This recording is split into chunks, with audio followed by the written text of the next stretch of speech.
1960s soul, 1970s funk, 1980s quiet storm. Through every era, R&B has given us voices that defined love, heartbreak, and everything in between. By the time Smokey Robinson whispered his last sweet goodbye and Marvin Gaye sang his final prayer, the world felt the silence that followed. Today, we're diving deep into the final songs that ended legendary careers. The swan songs, curtain calls, and last slow dances of R&B greats. Some went out with a bang, others faded into whispers. But every track on this list carries the weight of a career and the soul of an era. These are the final recordings that mark the end of R&B royalty. Number 10, Standing Ovation by Gladys Knight and the Pips. Your arms open wide, say it. The classy farewell before the lights dimmed, released in 1988 under MCA Records, Standing Ovation was the final bow for Gladys Knight and the Pips before the group disbanded. It wasn't a smash hit, but it didn't have to be. The experience has made me wiser. This was a graceful goodbye, full of poise and emotional maturity. After decades of hits like Midnight Train to Georgia, this last ride was quiet but dignified. The group had earned their ovation, and they left us with a parting message that was not bitter or dramatic, but grateful.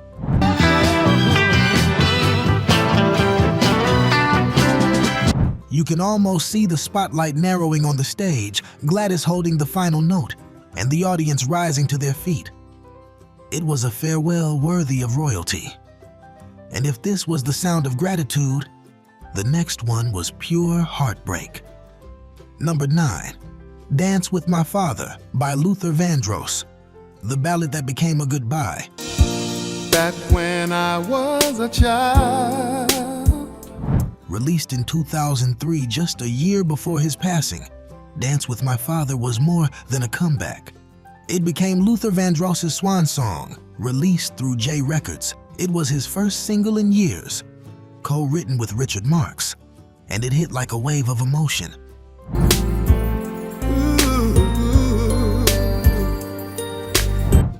Luther had suffered a debilitating stroke before the song's release, and though he couldn't perform it live, his voice was rich, smooth, and aching.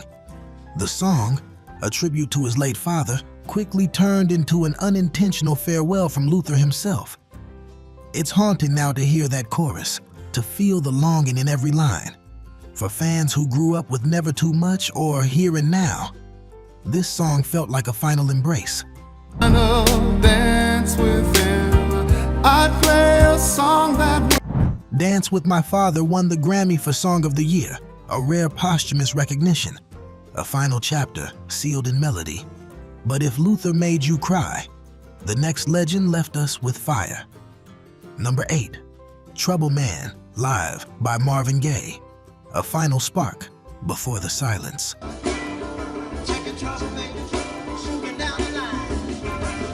By 1983, Marvin Gaye had weathered storms of every kind, personal, professional, and spiritual. His final recorded performance came in the form of Trouble Man, live, captured during his last tour.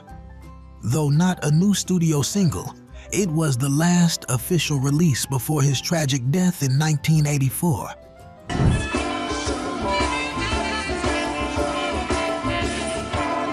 Performed with raw intensity and haunting soul, Marvin didn't just sing Trouble Man, he lived it. The live recording crackles with defiance, pain, and a desperate kind of grace. This wasn't the polished crooner of Let's Get It On. This was a man on the edge, battling demons in real time. The weight of his life poured into every breath.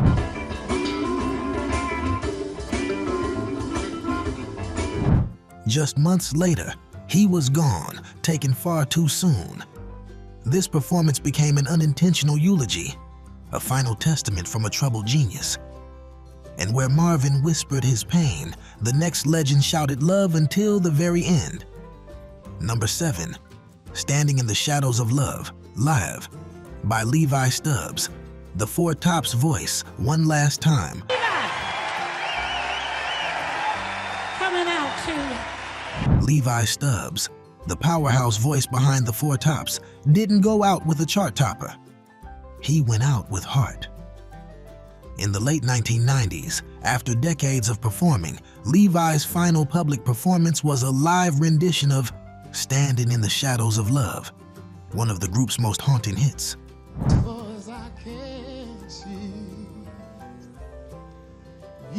By then, his health was failing. He had suffered a stroke, and his once thunderous voice was now weathered by time. But on that stage, Levi delivered with his eyes closed, gripping the mic stand, pouring every ounce of soul into each word. The crowd knew it might be the last. He knew it too.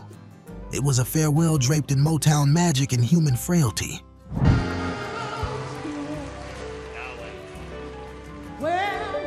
No studio glitz, no radio play. Just a man, a voice, and a song that once shook the world. If this was vulnerability, the next one was strength dressed in velvet. Number 6, A House Is Not a Home, live, by Luther Vandross, a reprise that echoed forever.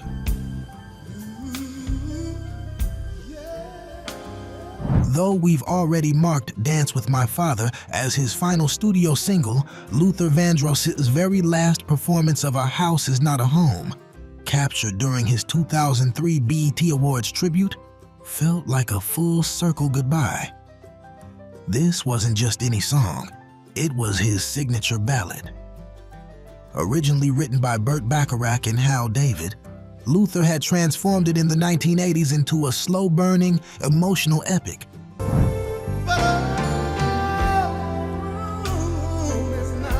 And in this last televised moment, seated and weakened by illness, he still brought the house down. Tears streamed across the faces of artists and fans alike. Patti LaBelle clutched her chest. Beyoncé cried. It was reverence in motion. He didn't need studio polish, just a mic, a spotlight, and those timeless words, "A room is still a room." That moment felt like his final bow. Tender, defiant, unforgettable.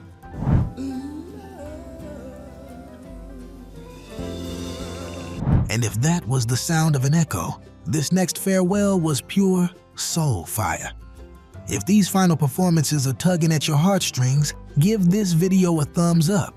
It helps keep the soul alive and celebrates the legends who gave us everything. Stick around. We've still got 5 more powerful farewells to come. Number 5, Grapevine by Bobby Womack. A whispered final chapter from a soul survivor. But you can't help him much.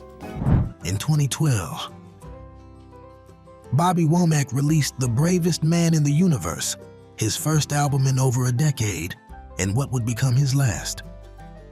The standout track Grapevine, produced by Damon Albarn and Richard Russell, wasn't a cover of the Motown classic. Oh, Harry, just the flow. It was Bobby's own haunting lament, rooted in suspicion, regret, and the weight of years.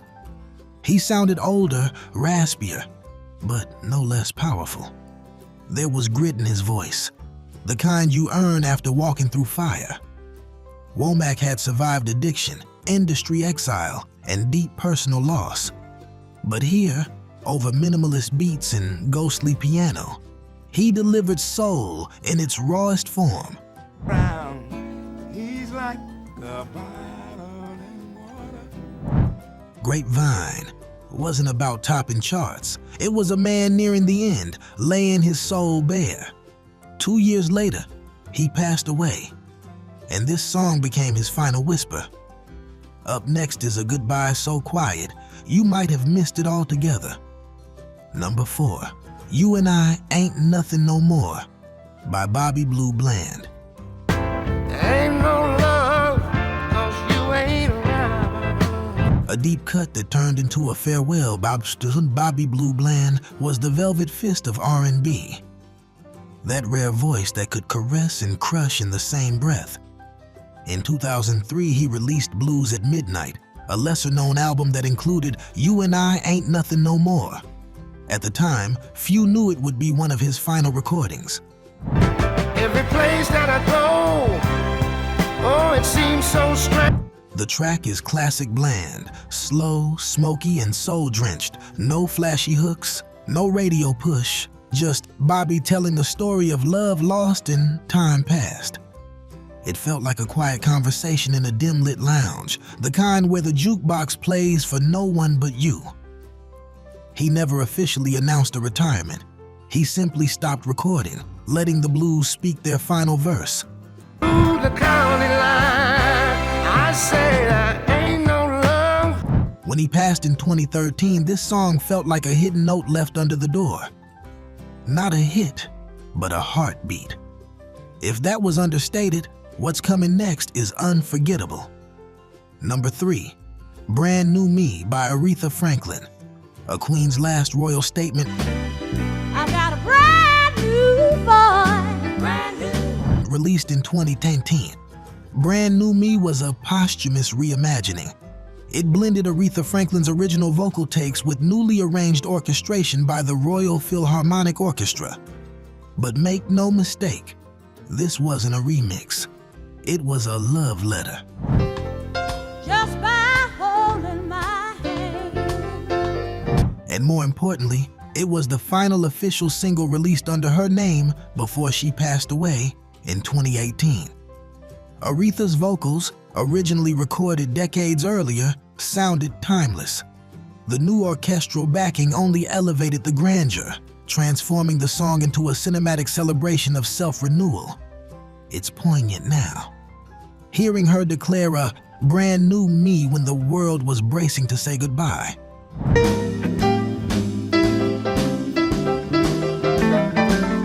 There's no melancholy here, just strength, pride, majesty. The Queen of Soul didn't bow out. She rose one last time with dignity and grace. But if Aretha gave us power, the next legend gave us poetry. In his final breath, number 2, A Man Without a Dream by Solomon Burke. A quiet goodbye from the king of rock and soul. Don't you feel like a crying? Don't you? Solomon Burke had one of the most commanding voices of his generation. And though his name didn't always grab headlines like Otis or Marvin, his influence was massive. His final album, Nothing's Impossible, was released in 2010, the same year he passed. Don't you feel like a cry? Come on. A Man Without a Dream, a reflective and aching ballad from that album, reads now like a farewell letter. Produced by the legendary Willie Mitchell, the song drips with Memphis soul. Horns float like ghosts, strings ache in the background, and Solomon's voice is still thunderous, but with a trace of weariness. There's a line in the song that hits differently now. For a voice to come. I'm just a man who's lost everything. Burke never lost his faith or power, but he knew the clock was ticking. This wasn't just a performance, it was an exit prayer. And yet, nothing will prepare you for the one who comes next. Number 1, A Change Is Gonna Come, Love by Sam Cooke. The prophecy that became his farewell. I go to the movie and I go. Sam Cooke never lived to see the full impact of his most powerful song. Recorded in 1963 and released posthumously in 1964 on Ain't That Good News, A Change Is Gonna Come became his final anthem. He was murdered before he ever got to perform it widely. I was born by the river. But one haunting live version captured on The Tonight Show survives. It wasn't a hit at the time. RCA didn't know what to do with its heavy message, its orchestral swell, or its gospel-rooted sorrow. But Sam knew.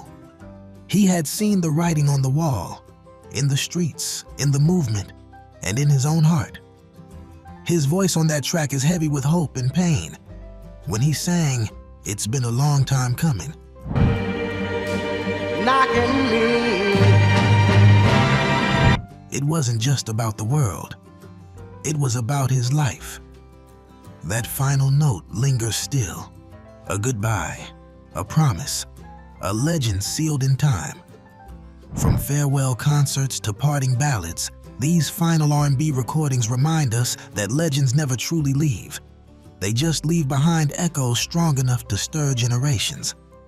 Thanks for joining us on this soulful tribute. Subscribe to keep the groove alive and never miss the next countdown. And up next, 12 forgotten one-hit R&B wonders from 1964 that shocked the world. Click the end screen and let's keep the soul rolling.